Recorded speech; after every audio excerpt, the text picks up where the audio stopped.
The Coast Guard is searching a 36-square-mile area despite diminishing hopes of finding survivors in the crash of an Egyptian jetliner. The Boeing 767 disappeared off the coast of Nantucket Island shortly after takeoff about 13 hours ago. Our coverage of the Egyptian crash continues. I'm Andrea Hall at the CNN Center here in Atlanta. And I'm Gene Randall in Washington. We are awaiting the start of news conferences by the National Transportation Safety Board and the Coast Guard, and we'll bring those to you live when they happen. Here's what we know at the moment on EgyptAir Flight 990's tragedy. Search and rescue operations continue in the waters off Nantucket. Dozens of Coast Guard ships, planes, and helicopters are scouring a 36-square-mile area about 60 miles south of the island. Searchers have found debris, an oil slick, and several bodies, all believed to be from the missing EgyptAir flight. Bound for Cairo, the Boeing 767 was carrying 217 people, including a crew of 15 and 3 off-duty EgyptAir employees. Sources tell CNN there was, quote, a substantial number of Americans on board. Others said to be on board 62 Egyptians, 2 Sudanese, 3 Syrians, and 1 Chilean. Air traffic controllers lost contact with the plane 55 minutes after it took off from John F. Kennedy Airport. Its altitude was 33,000 feet. Aviation officials say there was no distress call. At this point, according to the FBI, there is no indication of foul play, though that is certainly something that will be investigated in the days ahead. Andrea? Here's a closer look, Gene, at the timeline for Egyptian Air Flight 990. The flight originated in Los Angeles. It was scheduled to leave at 3:30 p.m. Eastern, but arrived about 2 hours late from a Newark, New Jersey airport. The plane then underwent routine servicing and was delayed another hour and a half for a tire change. It left Los Angeles en route to New York at 7:53 p.m. Eastern. At 1:19 a.m. Eastern, it departed JFK International Airport, carrying 217 passengers and crew bound for Cairo, Egypt. At approximately 2 a.m. Eastern, it disappeared from radar while flying at 33,000 feet. The first debris from the crash was found at about 6:30 a.m. Eastern in an area about 60 miles south of Nantucket Island. And for the very latest on the search operation, we're going to turn now to CNN's Bill Delaney. He's at Otis Air National Guard Base in Massachusetts. Bill, what can you tell us about the latest? Well, yes, Andrea, the latest is that the search continues about 60 miles south-southeast of Nantucket. 4 Coast Guard vessels involved. The Coast Guard cutter, the Spencer, 210-foot vessel, has been there since very early this morning. We can now confirm that the Monomoy and the Bainbridge Island, 2 other smaller cutters, are also now on the location. At least 1 other cutter may already be on scene or on its way. Also, a training ship of the U.S. Merchant Marine, we were just told, the Kings Point, is in the area, working in the deep water, the cold water, south-southeast of Nantucket. Seas about 4 to 5 feet. That's good. Visibility is pretty good. These conditions are about as good as can be expected this time of year in New England. It's actually quite warm. It's been pretty much an Indian summer day on Cape Cod here all day. Now, where this goes next, the major development would be if the Navy got involved. At the moment, it's the Coast Guard's job to rake the surface of the water. The Coast Guard takes care of the surface. They literally mow the lawn, is how they say it. These Coast Guard cutters patrolling in a zigzag pattern to cover as much territory as they can of the debris field. The debris field believed to be, Andrea, relatively small. This is not a plane, from what we know so far, that broke up in the air. It's believed to have gone straight in.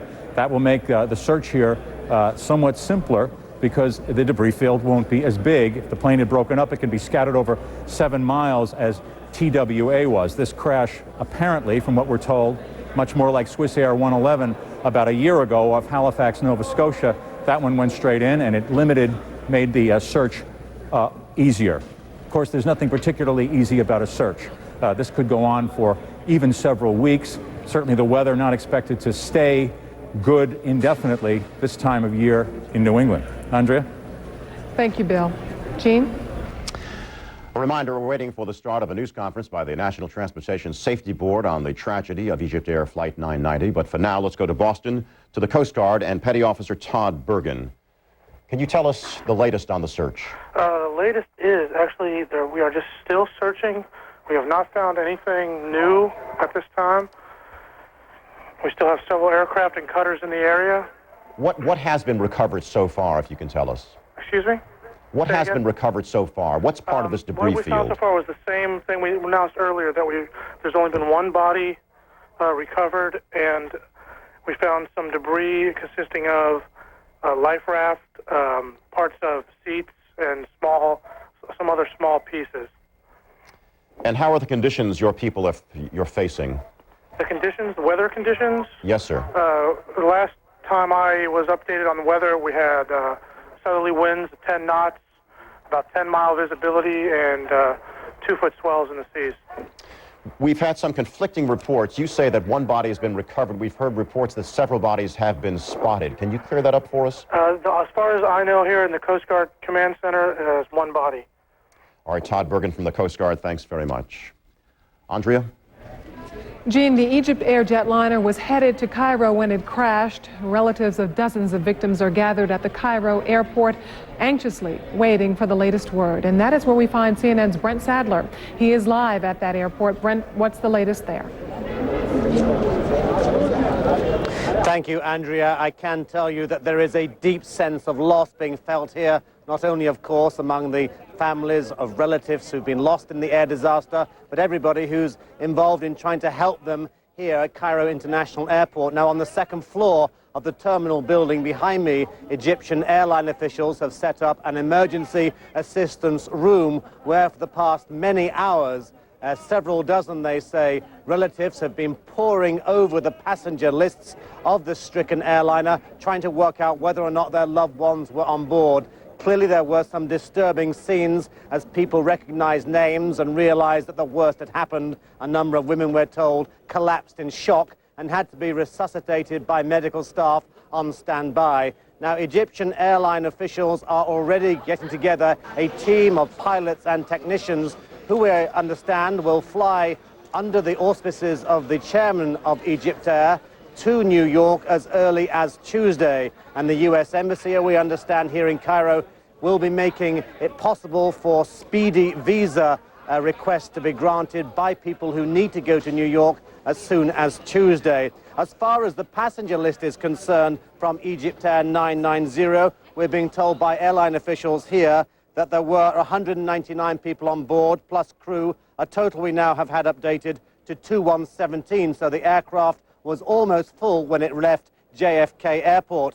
On board that aircraft, nationalities identified so far: 62 Egyptians, 3 Syrians, 2 Sudanese, and 1 Chilean. That leaves about 129 passengers whose nationalities are so far unconfirmed. Egyptian airline authorities here suggest that there could be a significant number of both Americans and Canadians among them, but there's been no confirmation of that by either the U.S. Embassy here in the Egyptian capital or indeed Canadian officials.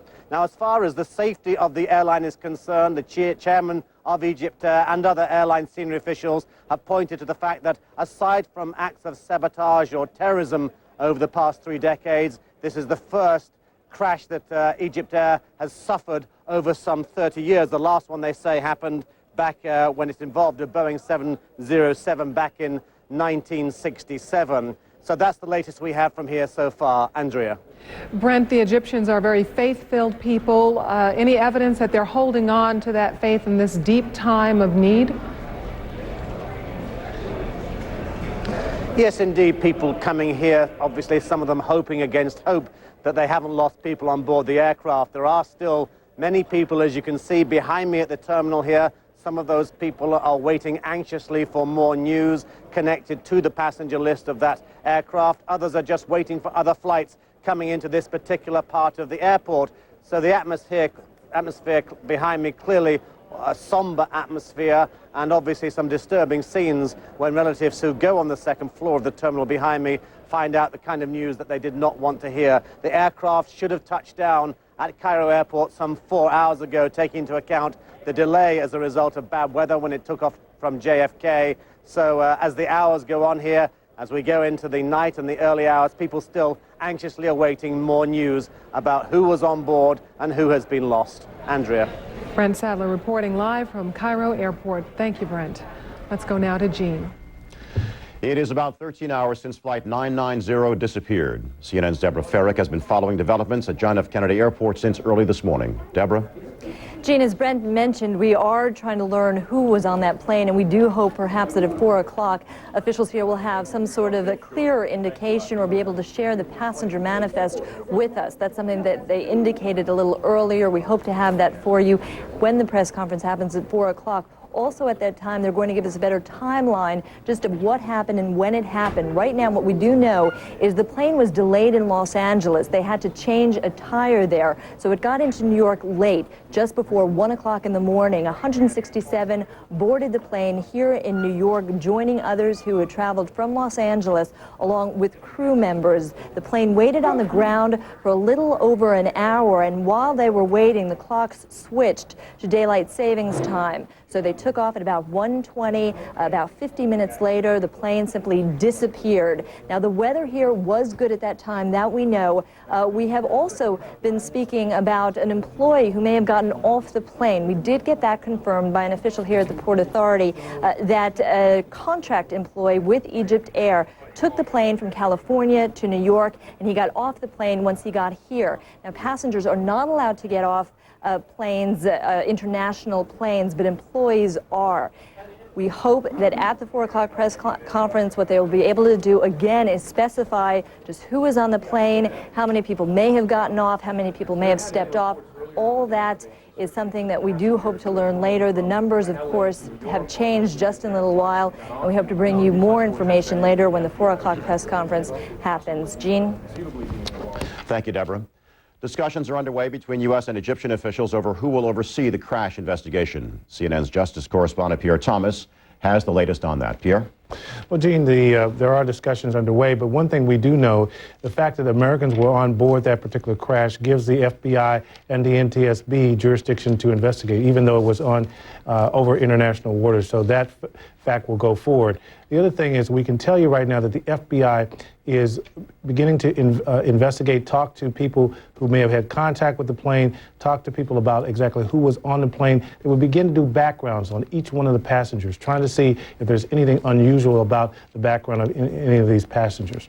What do we make of the report that one person who had been aboard the plane from Los Angeles got off in New York without continuing on to Cairo? Again, I've talked to one source about that, and in this particular source, said the information early on, again, this is very preliminary, is that this person might have been an employee. So that might not be that unusual that that person might have gotten off the plane.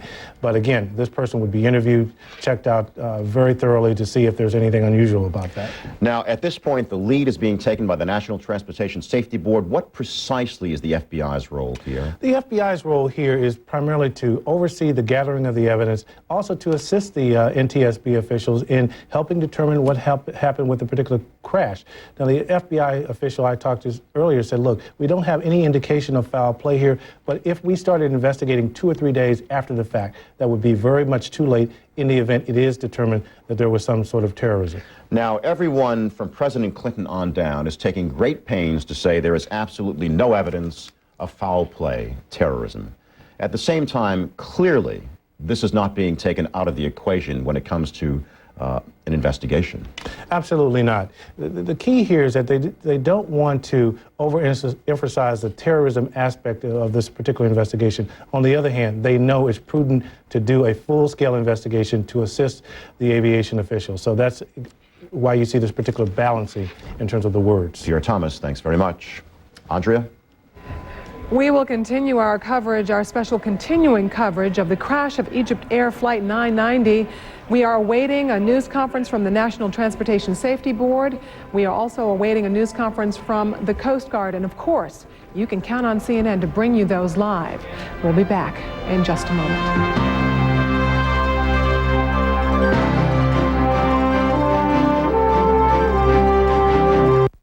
You know, you just don't seem yourself today. Everyone gets congested. That stuffy feeling where your nose takes over. But now there's a whole new way to deliver relief. New Afrin No Drip Nasal Spray. Ordinary nasal sprays drip down your throat. Afrin No Drip targets nasal congestion and stays there for fast, powerful relief. And we're back. New Afrin No Drip. Hey, Hey, you know, you look a lot better. I feel a lot better. Another breakthrough in breathing from Afrin. If the sun comes up and goes down by itself, why shouldn't a shade? Introducing Duet with PowerRise, the shade that goes up and down at the touch of a button.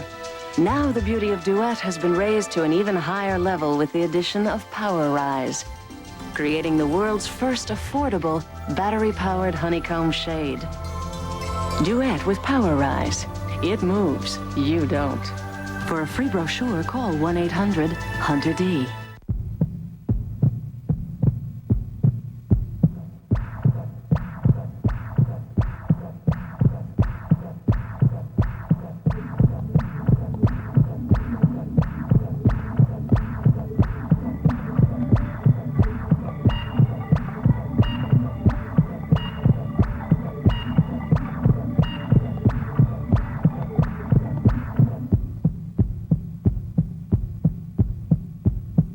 Hi, I'm Michael Jordan. I'm Elmer Fudd. Big news. America's going crazy for MCI 5 cents every day. Now it's 5 cents a minute every evening and all weekend long. Now, a roving reporter. Let's find out how a typical American feels about MCI's 5 cents every day offer. I'm speechless. I'm soaked. Now, Michael, so just call 1-800 every day to join. Is that a wrap? That's a wrap. Well, I've decided. Tonight's the night I'm gonna pop the question. So did you get the ring yet? No, I had a better idea. I wanted to get her something that says, I'm really in this for the long haul.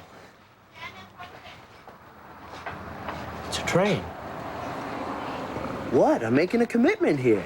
Call toll-free 1-877-99-TRAIN for a free train home comfort guide and learn how to choose the right air conditioning and heating system for your home.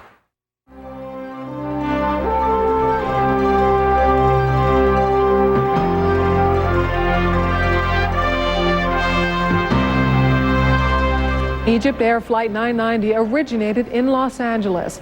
Religious leaders and the Red Cross are gathered at Los Angeles International Airport offering support to relatives and friends of the victims. And that's where we find CNN's Jim Hill. He's standing by live. Jim, the very latest.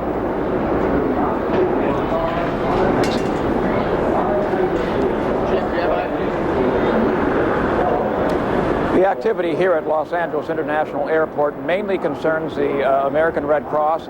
Counselors from the Red Cross have come here and are waiting in private rooms for any family members or friends who come here looking for information about relatives they believe may have been on the ill-fated Flight 990. So far we've seen only one group, a family of four, 3 men and a woman who apparently were looking for information about a loved one on the flight. They did meet with counselors in a room, we're told, and have since left the airport. However, Red Cross officials and officials here at the airport are asking people to call a 1-800 number rather than come to the terminal. That number, 1-800-243-1094. We have broadcast that a number of times. This, we're told, is the best way for people to get information. Now, the flight left Los Angeles International Airport, one of 2 weekly flights operated by EgyptAir out of the LAX terminal here. It was a little behind schedule, leaving just before 5 o'clock in the afternoon Saturday, West Coast time.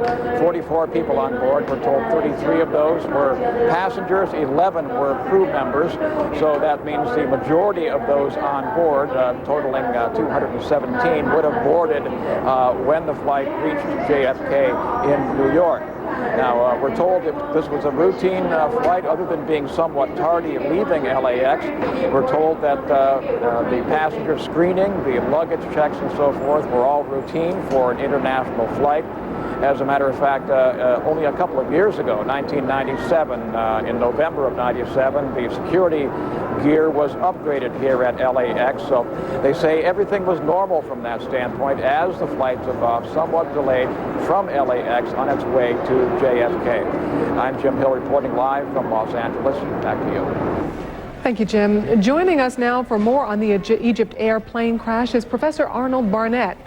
He is a professor of operations research at MIT and has been studying aviation safety statistics for more than 25 years. Mr. Barnett, thanks for being with us. Thank you. Tell us about the rating you would give this plane. The plane, you mean the 767? Of course. The 767, as far as I know, has an excellent safety record. Its record is not perfect, but very few airlines that have flown millions upon millions of flights for particular aircraft types have perfect safety records, but it certainly has an enviable safety record. And so the statistics that you know of regarding the 767 are one that we shouldn't be too concerned that this plane is not a safe plane. Of course, you're saying that it is. It has a very good record. Well, we don't yet know, of course, the circumstances of this event and whether they tell us something about the plane or anything else. But historically, the record is such that I would not have hesitated to fly a 767, and indeed am booked to fly a 767 on flights in the next few days and didn't imagine the possibility of canceling.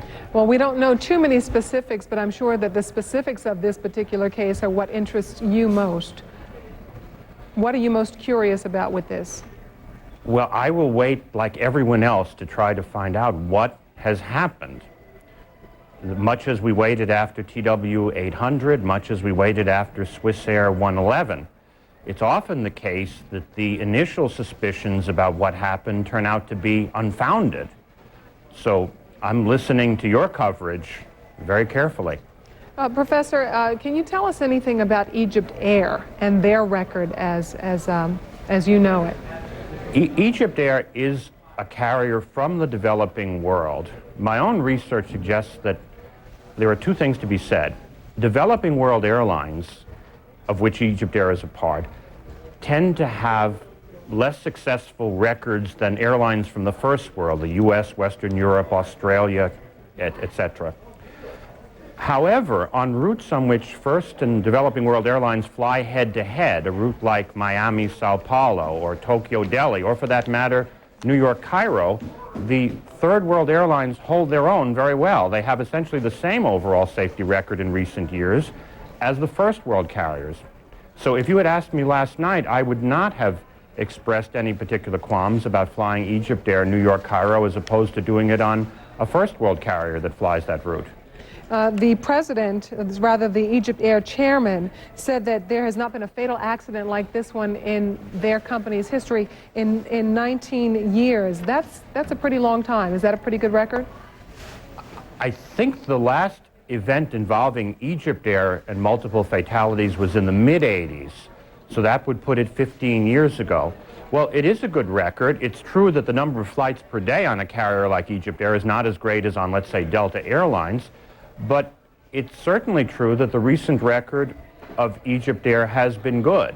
And again, we don't understand what caused this event, whether it was something specific to EgyptAir or the 767 or neither of those. But I think they have a right to say that the recent record has warranted confidence. We don't know a lot, and we're finding out moment to moment, but some descriptions of how this accident occurred. One source close to the investigation told us that it came down like a rock. Another FAA spokesman said it just disappeared. When you look at what you've been studying for the past 25 years, where do you place that in your own mind? I place that as something I'd like to know more about. You remember the same thing was said about TWA 800, and I think there was very widespread initial suspicion that it was a terrorist act. But then we learned about a hitherto unknown problem about overheated fuel tanks, which may well have caused the crash and not an act of sabotage. So the fact that it came down suddenly doesn't immediately answer the question of why it came down. It's also true that the information we have now might not be the information we have tomorrow about whether there were any attempts to contact air traffic controllers or any subsidiary information that's not in our hands now, but if it were in our hands, might give us a different view of the situation. Sir, we're looking now at live pictures of the Coast Guard helicopter, tape pictures of the Coast Guard helicopter. We understand that there's speculation, at least, that the plane pretty much went down in one piece. What do you make of that? Nothing yet, because I think as they accumulate the wreckage, they will be able to look much more specifically at what the pattern of wreckage suggests as for the reason of the crash. There will presumably be the cockpit voice recorders, the flight data recorder, and many other things that are much more conclusive than the impression that it went down in one piece. Professor Arnold Barnett from MIT in Watertown, Massachusetts, we thank you very much for joining us. Thank you. Gene? We're told that weather conditions in the search area off Nantucket Island are good. For details, here is Jill Brown in Atlanta. Jill? Well, Gene, we do have very quiet conditions up around Nantucket Island. Partly cloudy skies. We had some fog early this morning, visibility now about 5 miles, and so there might be a little bit of haze on the horizon, but nothing real severe. Winds are from the southwest, and they're a little bit brisk, 17 miles per hour, seas 2 to 4 feet. A small craft advisory will be in effect for the evening hours. Now, as we go through time, we're going to be seeing a front come through, but a fairly insignificant one. There will be a shift in wind, temperatures will drop, but very little, if any, rain is expected. But after this goes through, and that'll be overnight tonight, Monday should be another quiet day, and this storm, which seems like it's a long way away, will be picked up by this front, and the rain will be swept in probably by Tuesday afternoon. Tuesday afternoon and Wednesday both should be wet if this does continue to that time.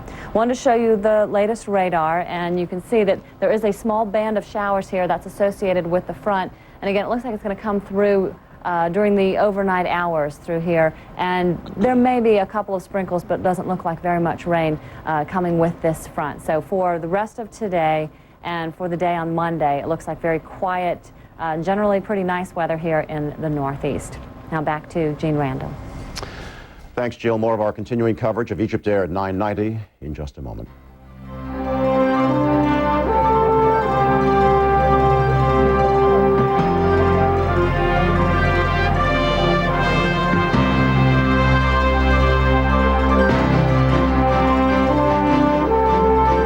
My joints felt stiff. And then I tried Osteo-Biflex, a special blend of glucosamine and chondroitin. Over time, it helped renew my life. Osteo-Biflex. Repair, rebuild, renew cartilage. There's nothing like the way I feel after a good night's sleep. That's why I love my Tylenol PM. For me, there's just no reason to have trouble sleeping. I take Tylenol PM before bed. It stops my pain and helps me sleep. So I'm ready for another great day. We're known as Bill and Mel, or the other way around, Mill and Bill. We love Walmart because they're friendly all over. You can't beat the service that Ann gives to us. You couldn't get anything quicker. She's the very best there is in pharmacists. Yes, there is no one better. And if somebody wants to give me an argument about that, send them over. You feel you trust her. Don't forget, the medicine that she gives to us has to keep us going. Life is a wonderful thing if you have your health.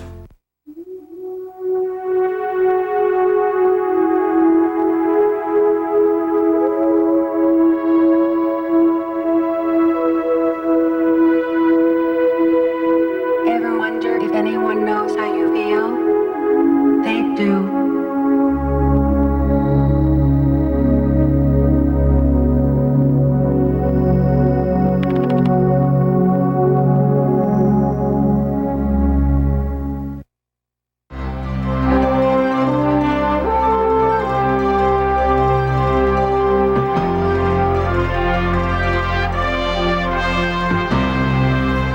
The crash of EgyptAir 990 marks the fourth catastrophic accident for a Boeing 767. In May of 1991, a LOTA Airways plane crashed when a thrust reverser accidentally deployed in flight.